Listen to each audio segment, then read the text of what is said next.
Welcome to the Thinking Practitioner Podcast, a podcast where we dig into the fascinating issues, conditions, and quandaries in the massage and manual therapy world today. I'm Whitney Lowe. And I'm Tel Luca. Welcome to the Thinking Practitioner. And this is Whitney Lowe, and welcome to the Thinking Practitioner Podcast, where we are supported by ABMP, the Associated Bodywork and Massage Professionals.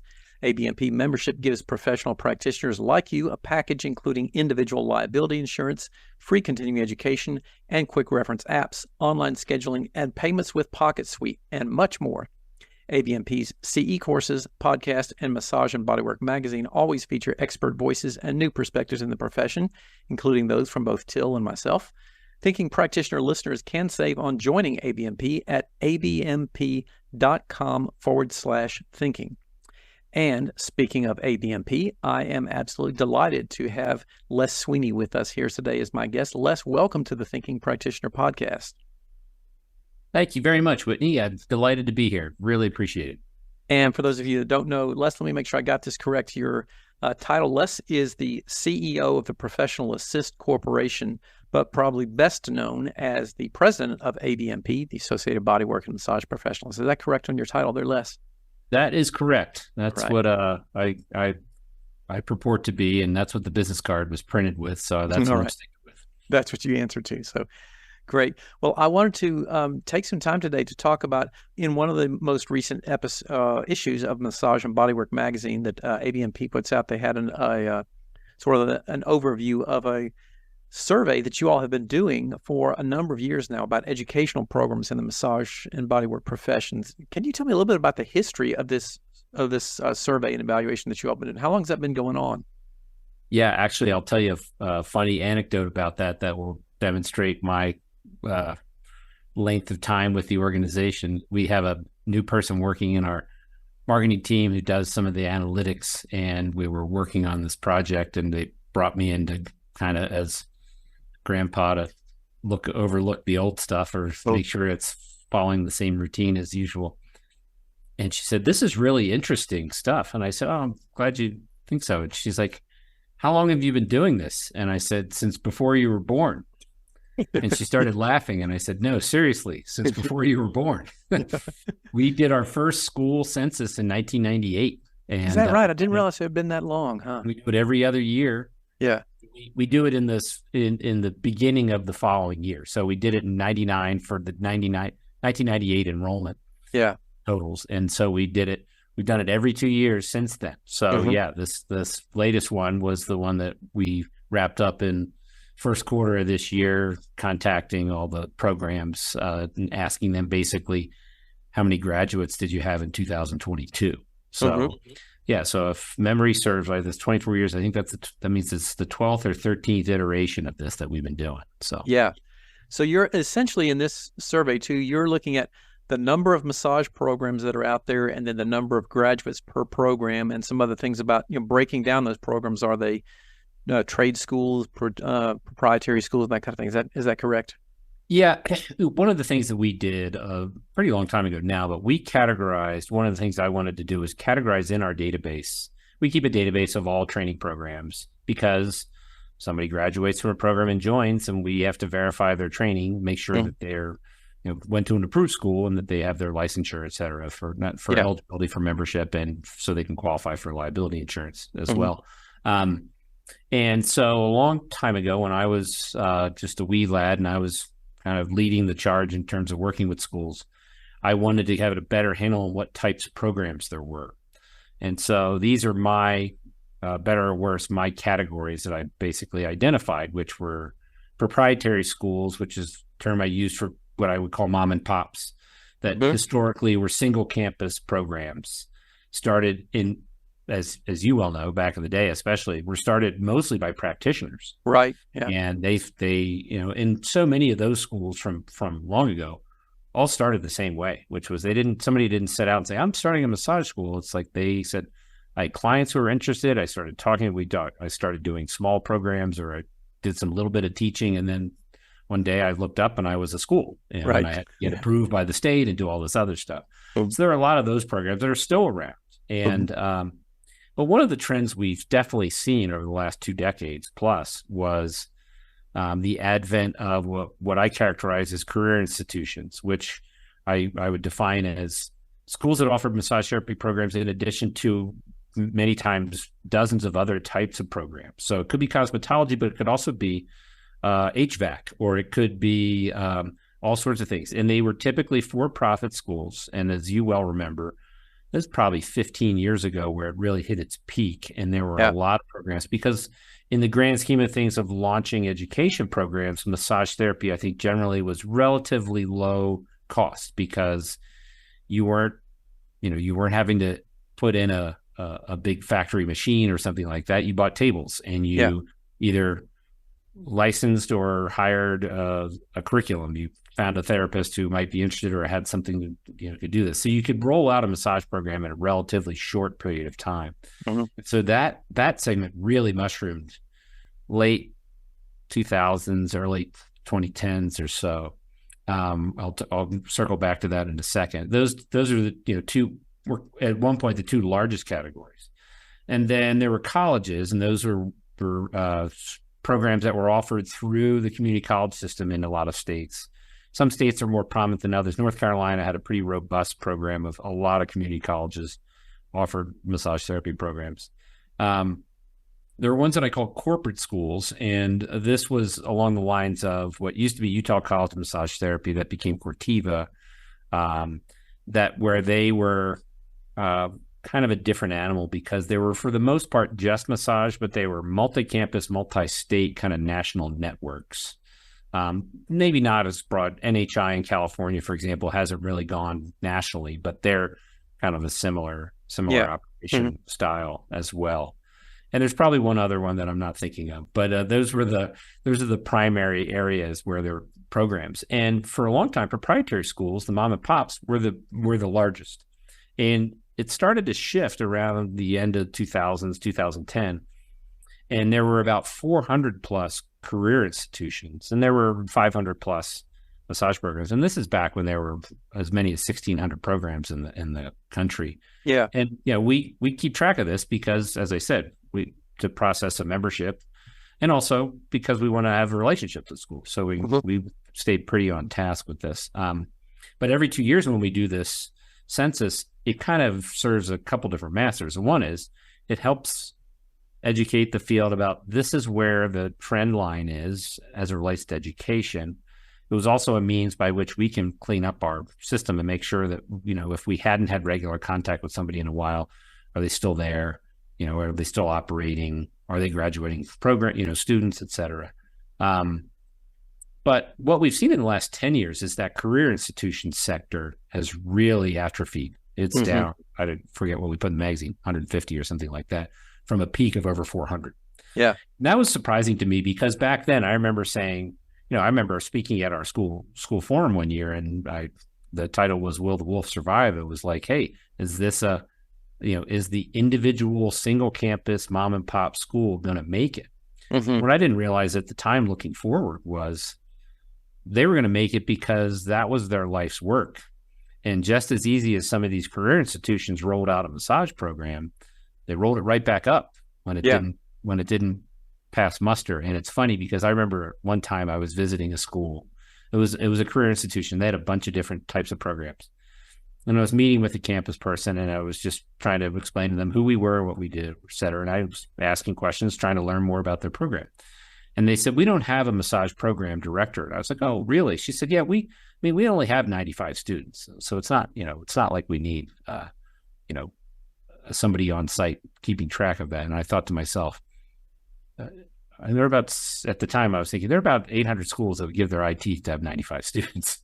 And if you had 95 massage students graduate last year, you're probably in the top 10% of all programs. I mean, it's changed a lot. There were times where, as you and I know, we had friends in this field who ran schools that graduated 400 students a year or whatever. And now there may be some school that graduates 150 or something like that, but it's just changed. And I think that's kind of an interesting idea or thing to chew on, to say, why has it changed so much? And I used to think that why are things going down? Why is, what's going on? Are people people don't like massage? Is it the viability of the career, et cetera? And I think there's probably some challenges related to the nature of the career. And I like to tell people, massage therapists have not figured out how to speed up an hour. Mm-hmm.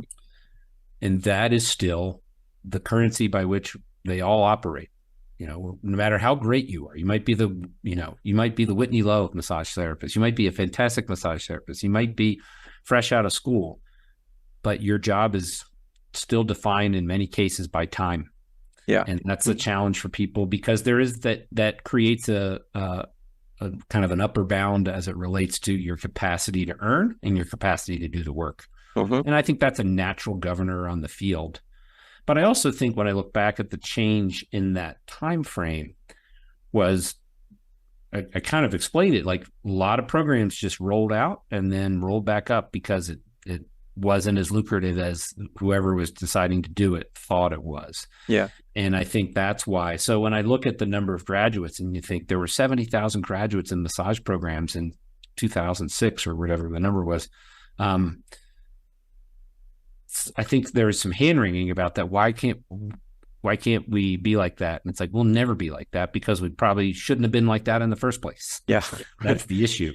Yeah. I think there's a natural level that we're probably settling into versus looking at it as a failure of some sort, that we don't meet those go-go days of the, before the big shift. And I think that's part of the reality of it. Yeah.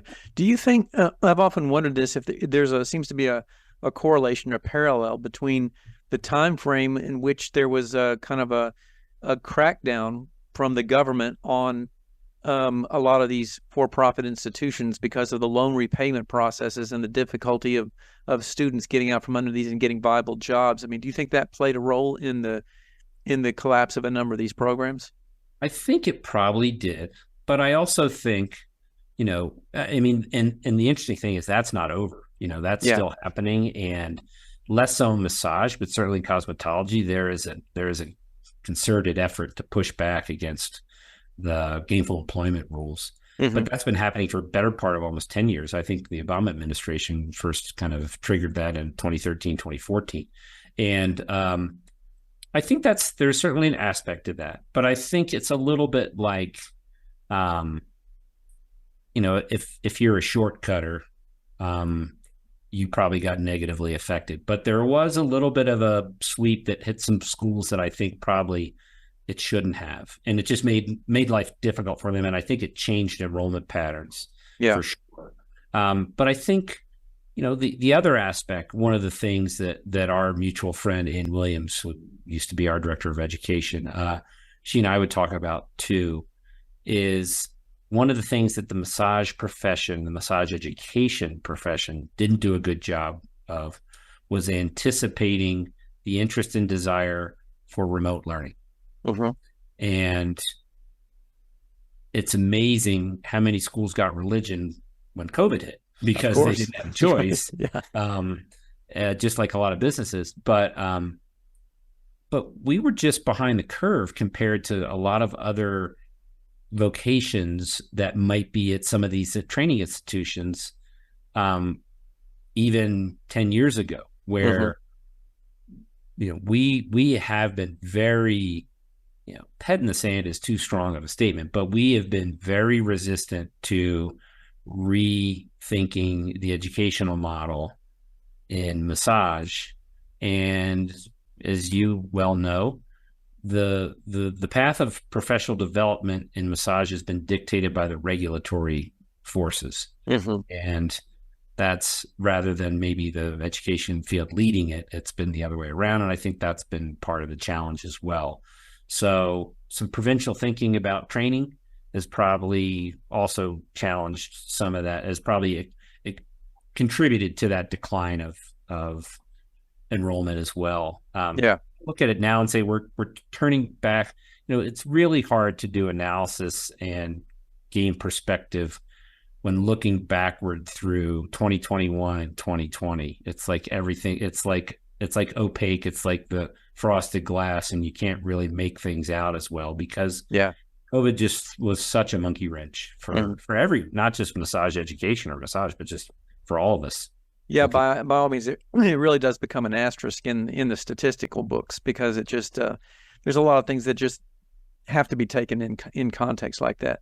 Right. So I want to get back to a couple other things. You and I probably laughed about this a couple times at the time. We were at some of the ABMP school forum meetings. I spoke at a couple of those meetings trying to bang the drum about the importance of digital education and those kinds of things early on. And it was interesting to see the frequent sort of backlash and non-participation from folks, because there seems to be kind of an anti-technology trend in our field. And I thought, this is something that's going to come around to be a problem later on, because it's not going away. It's going to come, and it's going to be a much bigger part of our lives. And I would like to, kind of bump everybody in the direction of thinking about the future. But right. It's not always the way it is. The turns official out. "I told you so." Yeah, that's right. So. Yeah. When he was right, people should have listened to him. He was right. That's right. They'll put that on my gravestone or something. But but the other thing I wanted to go back to, and this is, again, something that I believe you and I probably had some conversations about over the years, that has troubled me extensively about this huge bubble that we saw in the growth of programs in the early 2010s and everything, and late 2000s and this is something that Ann and I talked about. Ann Williams and I talked about a lot also at the school forums. The troubling trend that we saw of a lack of appropriately trained teachers to staff all of these programs that we're promulgating everywhere and right. booming and everything like that. And to me, what that's produced is a big bubble of practitioners in the field who didn't really get very good training. And I really saw this happen a lot as a continuing education instructor over the years, of people coming into our programs and being very surprised at what they just really didn't know and what they hadn't grasped from their entry-level education. And I'm curious to hear your thoughts on do you think that trend, now that the number of programs are going down, and maybe we might have put some more emphasis on education, especially with the stuff that you all have been doing at ABMP with the Cornerstones Project and the school forums and all the other things that you've been putting together for educators, might we be able to see a reversal of that, where people are getting better training now because there's not so many programs out there? I think it has to have had an impact in terms of just, take even the specifics of our field aside, just the macro effects of that rapid of a growth just puts a strain on the infrastructure, period, no matter what. And when I went to massage school 2004 to 2006 in a very small program, and I was probably one of those people that the instructors I had were well intended and very nice people, and they were practitioners. They weren't instructors. Mm-hmm. And I always kind of equated to the training I got as almost like folklore. Yeah. It was like, it's passed down from the elders. Mm-hmm. This is how I was taught it, and I'm going to teach you this. So it becomes a little bit of a game of educational telephone too. Mm-hmm. So it's like there is a degradation that happens no matter how hard you try. You're not, if you, for us oldsters, if you recorded an album on a cassette, then you copied the cassette, and then you copied the cassette another time, it definitely didn't sound the same as the album. Yeah. And, right. That's, I think, a little bit of what happened. And I remember in our own experience, just being out interacting with schools and meeting a gal who graduated from the program like 8 months earlier, and she was now the teacher, and I was like, so yeah, I think that it happened. I think there's a change to a certain degree in that. I think, and we've tried to do that. We try to put our money where our mouth is, to say, well, part of our focus needs to be, and Bob Benson, our chairman, and, well, and I've worked with for the last 27 years, he came to me and said, I think there's opportunities for us here. And I said, 100%. And we also looked at it from just from a trickle down theory, of the sense that, what do we all want? We want a great experience for the consumer. Mm-hmm. And so if you just take a step back from that, you say, well, that means we need to have a really qualified professional. How do we get a qualified professional? Well, hopefully they went to a good program, and that we've taught them, and we've challenged them, and it's been a rigorous curriculum, et cetera. So if there are any weak links in that chain, we're not going to get the end result we're looking for. And I think there's been more focus on that. And we looked at it and, I appreciate the comments about cornerstones. It took us a while and it was important. And, this started 15 years ago with instructors on the front lines and putting together curriculum and teaching and, providing content for instructors to help them be better in the classroom, and our Instructor 101 series. And then we moved on to Cornerstones, and it's like, it's a 25-hour program. It's not something you breeze through. It's meaningful. And hopefully it's helping, because we also know that one of the it's not a downside, it's just the realities of the popularity of massage expanding is that the variety of clients you see is expanding. Yeah. And the conditions. And also you throw that on the backdrop of the macro environment of the American, the typical American in their current state of health and fitness and, et cetera. And my wife and I just consume the Blue Zones on Netflix. So I need to get off this call and go eat some beans and squash and corn for the rest of my life. But you realize just you're going to see a lot of different types of people with different types of conditions and different types of, pharmacological challenges or interactions and things like that. So I think it's just gotten a little more complicated, because I think partially it might be my own experience, just oversimplifying things. But, I used to think about the typical client was somebody who's fit and they're, running a 5K and doing all this stuff. And that's not necessarily the case, and probably hasn't been the case overall. Lots of different types of people in all walks of life really appreciate the value of massage. And thank goodness for that, because it is something that hopefully more and more people are exposed to and want to be part of. But that just puts more pressure on us to say, we got to make sure these people who are actually provisioning the work know what they're doing. Yeah. As you well know, there's a lot of different aspects of that. Critical thinking, tableside manner, and customer service, and, basic human decency and manners and consideration. And then throw on top of that all the important elements of running a business that you have to do well. So yeah, right. There's a lot that goes into it. Yeah, for sure. For those people who may not be familiar, let me just also make a quick note here. The Cornerstones Project is a group of courses put together by the ABMP specifically aimed at massage educators to help teach them about teaching. I'm a passionate evangelist about education, and this is something that I think has really been missing a lot in our profession for a long time, is to train some of these practitioners who come into it. Most of them who are teaching in these schools come into it from the standpoint of being a practitioner, not from being an educator and not having any kind of background in education. And so that really does help to have some kind of skills and awareness around those things that make you a good teacher to be able to relate things to everybody. Well, and I distinctly remember saying at one forum when you were speaking, I said, Whitney could read the phone book and make it interesting. For those of you younger listeners, phone books were these giant pieces of paper where you found what someone's phone number was. But it was Google in hard copy, basically. But that is such a critical skill. And as you know, it's probably more art than science.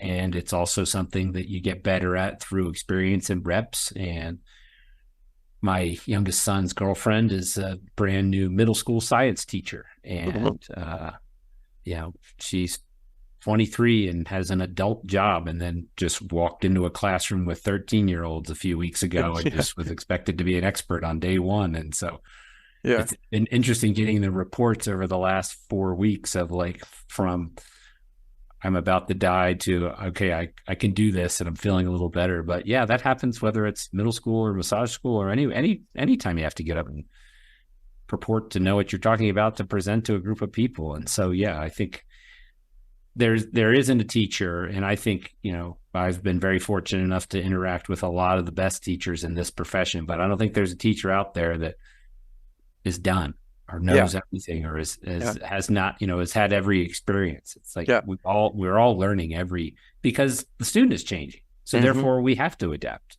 The student's different today than the student was 25 years ago. And one of the things I talk about is when I first started to go out to massage schools, and I would get the opportunity to speak to a graduating class or classes, and I would say, how many of you plan to go start your own business? And like 80-90% would raise their hands. Mm-hmm. And now if you do that, I think it's the opposite. Because in 1998 or whatever, when I was doing that, there wasn't a Massage Envy or an Elements or a Hand and Stone or a Massage Heights or My Salon Suites or whoever, Woodhouse or any of these places that are hiring and are hiring tomorrow. Like I tell people, I'm like, if you're a massage therapist and you're licensed and legal, you can work tomorrow. Mm-hmm. There isn't a place that would say, nope, no, I don't need you. But everybody needs somebody. Yeah. And that's a very different environment than it was when I first started talking to students who were basically in their late 20s or early 30s, and they had already had a bit of a career, and now they've decided they're going to go do their own thing, but they're going to keep their other job and ease their way into it and all that stuff. And it's like, it's just a different environment. And also during that time, I've gotten a lot older. So I've had to adjust my thinking as well, because it's like, oh, wait, they don't seem a lot younger. They are a lot younger. Yeah. So. I want to touch on that for a second, because I think this is a huge trend shift. And I would agree with you that there's been a big shift towards the employment model versus the sort of solo practitioner model. And I'm curious to hear your input on this in terms of the way in which practitioners may, or maybe the clients and the public who are receiving our care might be receiving things differently, or does this have any kind of impact at all on the way in which services are delivered, that people are thinking of themselves now more as employees doing a job versus in the older days when it was like, it's all about, you got to be successful because this is your business. There's like a bit more ownership in that kind of model, I think, sometimes. Oh, yeah, I think 100%. And I think it's impossible. And that's not impugning the character of the people who are employees, but I just think that's like that in any profession. And the other part that I think happens is that I think there's not all, certainly. I think, I get massage as often as I can, and I get them at franchise locations and independent practitioners and people who are hobbyists and people who do it for full time. And because partially I feel like I never wanted to be in a position when somebody said, "You're the president of ABMP. When was your last massage?" And I go, I can't remember. And I'm like, I'm supposed to be the number one proselytizer for this stuff. So it's a tough job, but somebody's got to lay on that table. So that's what I do. But I want to interject here and say kudos to you from early on, from many years back, because you, if I remember correctly, you had this position with ABMP, and after that went to massage school to really learn about this field. That is correct, right? That time for timeline? Yeah. I actually started ABMP in 1994, and when Bob came on in 1996, we basically set up a school relations program, and I was the lead person on that. And it was about in 2003, I was visiting a school, and I went in to see him, and I said, "I think I'm going to go to massage school." And he said, "What are you talking about?" I said, "I'm going to be in charge of this organization. I think I should be, I think it's important for me to understand who our members are and what they've been through." And I said, "I think it'd be valuable." Yeah. And I remember when I was talking to our controller at the time, and she said, "Is this a calling or a project?" And I said, "It's probably somewhere in the middle, basically." But so I mean, I'd been here for 10 years before I went to school, and it was incredibly illuminating for me. And even though I've never really been a practitioner, I had 4 clients for a while. All their last names were Sweeney. They were terrible tippers, and they would tell you that he was not a very consistent massage therapist either. Yeah. So I still have my table, but it's rare that I would do something. And I did my, I'm still licensed in Colorado, and I did my clinic work and all this stuff, but I just never kind of hung out the proverbial shingle. Well, I'm curious to know, with that experience, what kind of like were the things that sort of shook you the most, surprised you the most? What were the most significant takeaways from that experience that you saw about getting inside the field from somebody who has been managing it? It was funny because, as I said a little bit in school, I went to a very small school, and I had a friend of mine, the late Dennis Simpson, who was the owner of the Colorado School of Healing Arts, which I would still maintain is one of the best programs in the country, and it's been for 25 years. And I told him I was not going to his school, and I explained to him, because in Evergreen, where we are, there was a small school, and I was like, look, I can draw a line between the office and my house, and I can go through that school, and I'm doing this because it's important, but I'm doing it because I'm going through the process. I'm not looking to go to the best school possible. I was looking to go to a school so I could get the experience. Yeah. So my school was very small. It was quaint. It worked well for me. It was just really helpful to meet people. You know, I met the typical students. Like I met one of my friends was this gal who was 19 and wasn't sure what she was going to do with her life, and at that point I was 37 or something like that or whatever. And, I was pretty well established what I was going to do with my life at that point. We had 3 kids, so I was like an adult, at least on paper. And, it was just a really interesting experience to meet the people who were there, because as we hear the story and we tell the story over and over again, everybody who ends up at a massage school is on a journey, and they're there for different reasons. They had experience in their life that had helped them, or they're just in transition and they're not sure what they want to do, and they don't fit into what mom and dad wanted me to do for school, or I've been working and I'm 30 and I really like this and I'm sick of working at a bank, or whatever the answer is. So it was just a great exposure to interact with people in a way that I didn't always get to do in the office, and I still don't. I mean, I talk to members almost every day in some capacity, but I'm not in their office. I'm not practicing with them, so it was helpful to go through that experience in that regard. And even then, the interesting thing, it gave me great insights when I would talk to a group of students, because I would be like, I understand what you've gone through, and I would usually like draw on a whiteboard, and I would make like a little chart where I'm like, you come into school and you're nervous because you don't know any of these people, and you have a general idea about massage, but one thing you probably know is, oh my God, I'm probably gonna have to take my clothes off. And so that seems weird because I had never had to do that in school, and now I have to do it. Whatever. And then you get comfortable with these people, and you get this great bond with your classmates because you're working on them and you're interacting and you're sharing stuff, and then you're comfortable and like, okay, we're going to practice, and then we switch and I do this or whatever, and you do all that. And then clinic starts, and it's like the terror starts all over again. I'm like, I'm going to have to deal with this with people who are strangers from the public. And I remember my first couple of clinic sessions thinking like, oh my God, now I have to work on this strange person or whatever. And then, and where we are at Evergreen, it's a pretty well-off area, but we would have a steady stream of people, because I used to say you get 80% of the massage for 50% of the price. Like back then, I think the student clinic was like $25 or $30. So we had all these people pull up in their Mercedes to come get their half-price massage, because they're like, yeah, I can come twice a week or once a week because you're good enough, and I'm paying for frequency, not as much quality or whatever. And but you go through that exercise, and then I'm like, okay, I got this. And then clinic kind of starts to build a rapport. You meet the same people, or you feel confident. And then I didn't get to the last step, which was, and then you got to go do it again with strangers that you don't know, and you have to get them to pay you money, and you don't have this sign out front that is drawing people in, that you're all on your own. And I just always resonated with me, like. And then, especially because I've been involved in regulatory and legislative issues since I've started here too, that always gave me an acute insight to say, I'm really concerned about, there was definitely a diplomaism push, and I'm not by definition a libertarian by any stretch of the imagination, but I was always very keenly focused on saying, we need some level of regulation, but not onerous amount of regulation, because getting out of massage school and starting your career was such a function of momentum.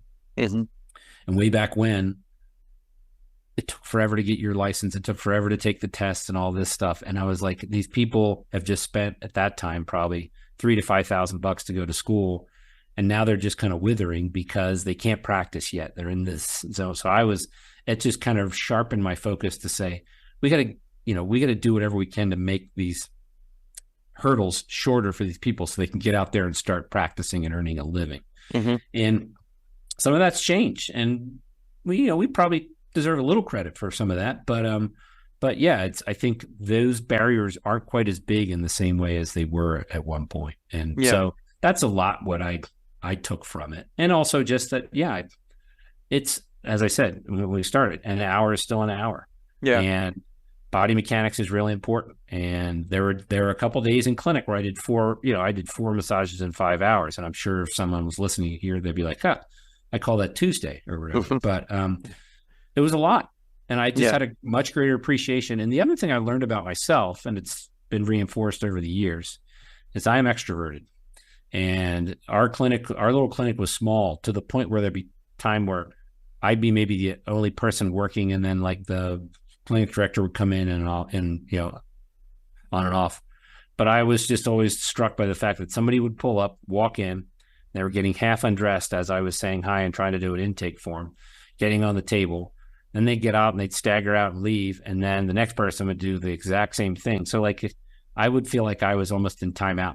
Like I was like, I make my living talking to people. And it's hard to be in a massage room for an hour. Yeah. And there's nobody to talk to. And I would be like, after I did it for like 4 straight hours, I'd be like, man, it's like I was just sent to my room and wasn't allowed to talk to anybody or something. So that was just a great insight from my own life. I was like, I never thought about that, but this feels stifling in a way because I did the work and I was okay at it, but it wasn't like my creative canvas. Like I think a lot of therapists, that's their happiest place. And for me, I was like, I'm doing this, but it feels like I've been muzzled, and that's not who I am. So that was kind of an interesting just self-reflection that I learned from it as well. Yeah. I want to shift gears a little bit now and ask you another thing that's sort of along those lines. ABMP has done a whole lot over the years to really get a lot of your members and just the whole massage public in general access to a lot of the educators and people who are doing really innovative things in our profession through your webinars, the articles in the magazines, and all these kind of things. You've done a lot of stuff to get outreach so you can connect people with those kinds of things. But back to what we were talking about with education and making it accessible for a lot of the practitioners, I really am in agreement with you that there's an importance of getting people into work soon after their training programs to be able to do the types of things that they were doing. But we also have this really challenging split personality thing in our profession of sort of the 2 tracks, one of the sort of personal care, wellness-oriented massage, and that of people who are doing more that might look more like operating as a healthcare professional. And I've always sort of advocated that I think our initial training in massage school does a really good job of preparing people for that first track, but not for that second track. And from both a legislative, regulatory arena and also, running a professional organization, I'm curious to hear your thoughts on, where you see like what's going to happen in the future, or what kind of trends might be happening to try to better prepare some of those practitioners who are, wanting to work within those models. But, educationally, honestly, I think we're ill prepared to do that without some more specific types of training. And, there's been all these debates about, well, should massage become a degree program, or should it require an advanced credential, or should it do some of these kinds of things? And those are all obstacles that block people from being able to practice certain types of things. But it also becomes a big public relations nightmare to try to make a distinction, who's got what type of training and how does the public know what to pick? And I'm just curious to hear your thoughts on that.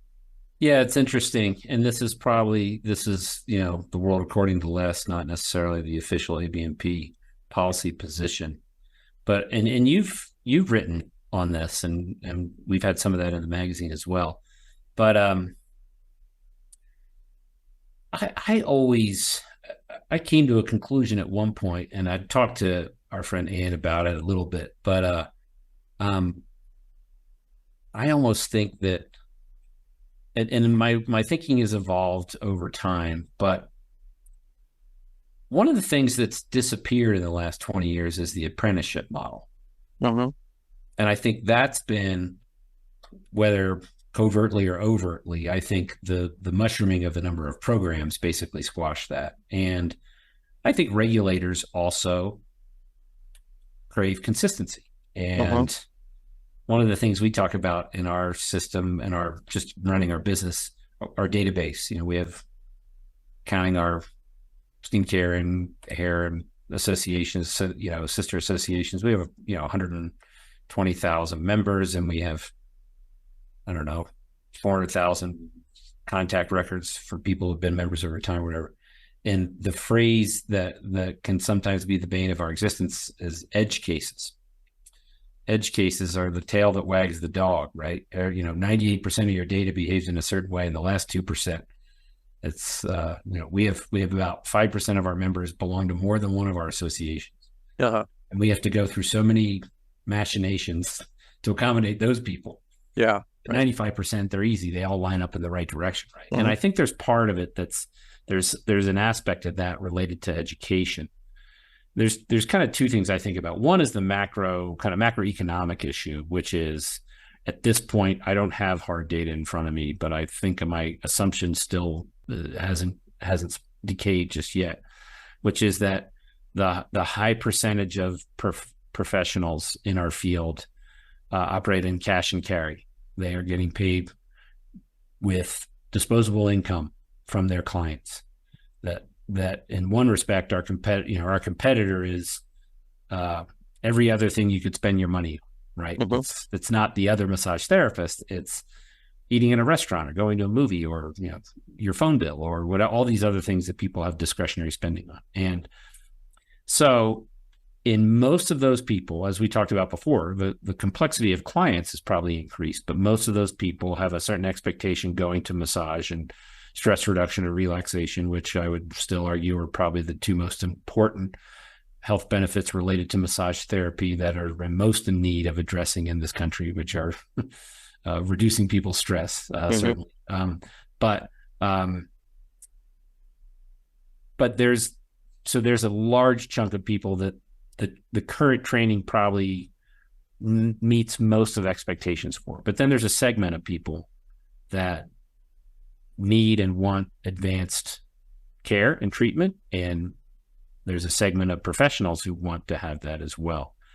It's absolutely not a 50-50 split. It is I think it's a very small percentage of people that massage, of massage therapists that need, want, or pursue advanced training.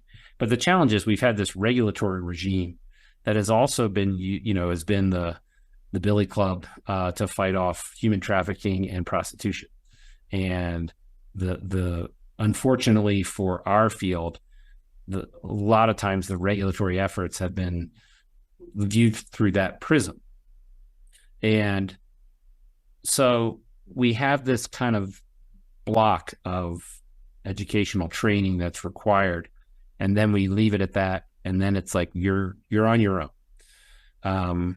And to the point I would make is that and we haven't done ourselves in the field a great service in this process as well, because in January 2006, I graduated from my little program, and 8 weeks later, I was nationally certified.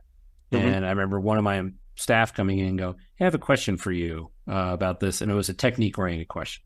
And they're like, "Well, you're nationally certified, so I figured you can answer this question." I said, at the time, I think there were 249, rough estimate, like 249,000 massage therapists in the United States. I'm like, I am the 249,000th most qualified therapist to ask this question of, because I have this, it's like saying, it's like asking a 16-year-old to drive in NASCAR. I'm like, no, that what the state has decided is that person is barely capable of doing this. Okay. Yeah. And that's what regulation is. Regulation is saying this person meets the minimum standards to make sure that they're not a menace to society. Yeah. And after that, you're on your own. And so I've never been a fan of saying regulatorily we should have a branch that's, a super user, you have the super user license or whatever, thing like that.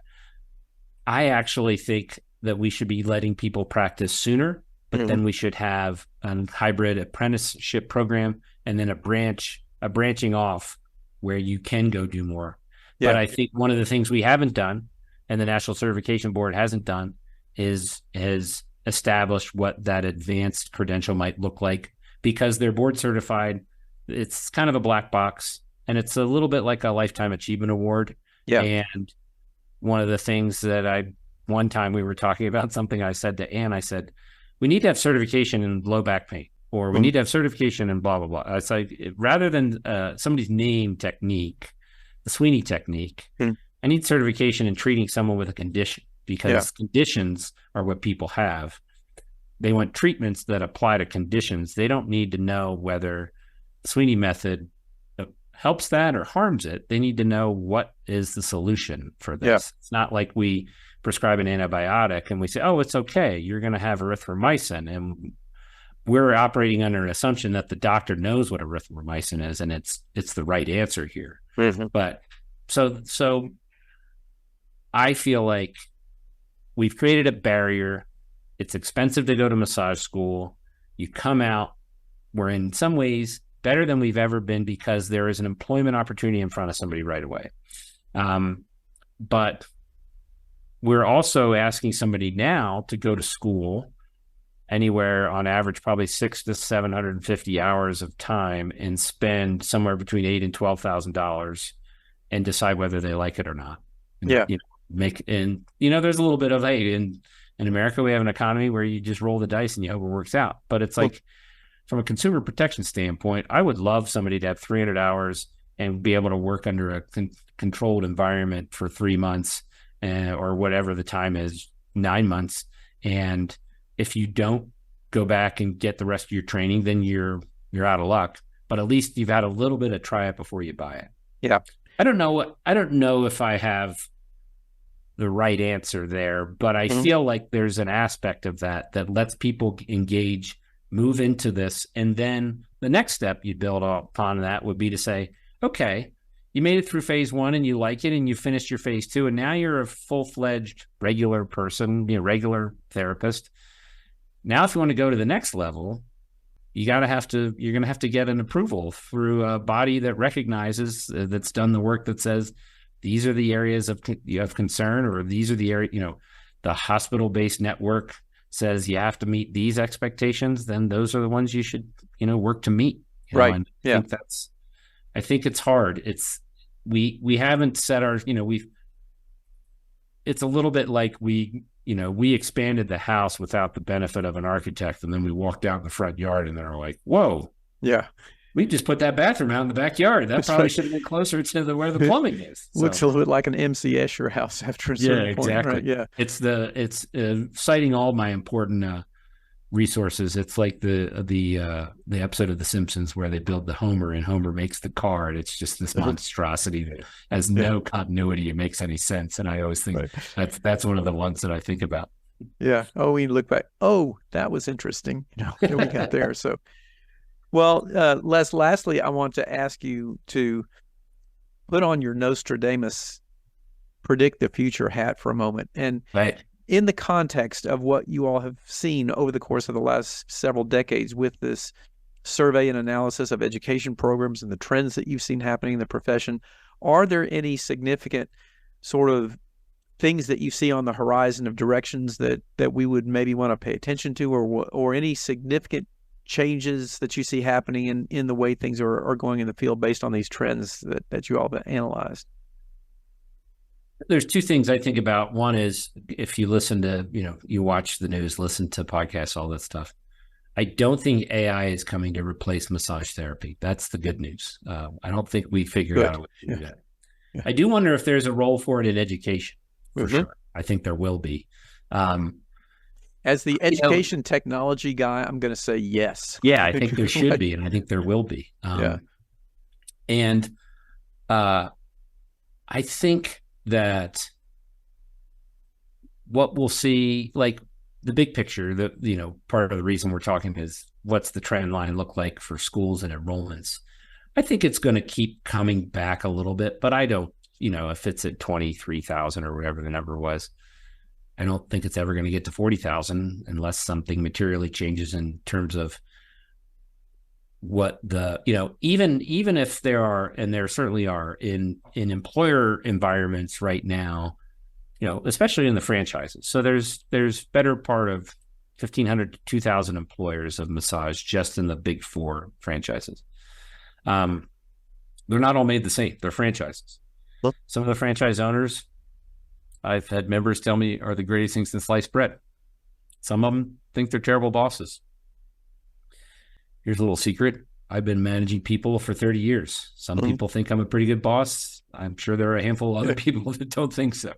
So there's just, that's data. There's the distribution here. So, but even those who work for the most enlightened and progressive, thoughtful bosses, the massage is still hard work. And so there is still a constraint or a limit to what people can realistically do and therefore earn, and therefore it manages, the good news is we get people who love this work. People aren't in it just for a quick buck. They're in it because they love it. And that's what makes it special.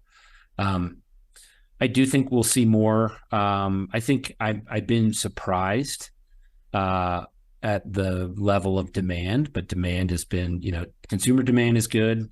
I think it's indicative of the kind of income inequality as a society as a whole. I think people can afford it. Who can afford it, do it. And we haven't figured out a way to get it to more people who can't afford it. Yeah.